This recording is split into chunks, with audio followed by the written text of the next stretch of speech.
ಮರದ ಎಲಿ ನೆರಳು ಮನೆಯ ಗಾಡಿ ಮ್ಯಾಲ ಆಡತಾವ ಆಟ.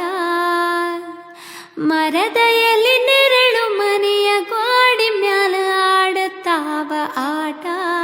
ಮೂಡ್ಯವ ತೊಗಲ ಗೊಂಬಿ ಆಟ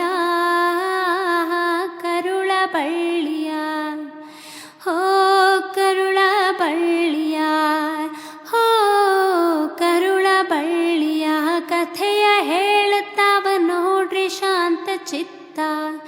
ನಾವು ನೀವು ಅದರ ಭಾಗ ಮಾತ್ರ. ರೆಂಬೆ ಕೊಂಬೆಯ ಮ್ಯಾಲ ಗೂಡು ಕಟ್ಟಿದವರಕ್ಕೆ ಬಲಿತ ಹಕ್ಕಿ. ರೆಂಬೆ ಕೊಂಬೆಯ ಮ್ಯಾಲ ಗೂಡು ಕಟ್ಟಿದವರಕ್ಕೆ ಬಲಿತ ಹಕ್ಕಿ. ಗುಡಿನ್ಯಾಗ ಮಲಿಗ್ಯಾವ ಮರಿ ಹಕ್ಕಿ ಆಹಾ.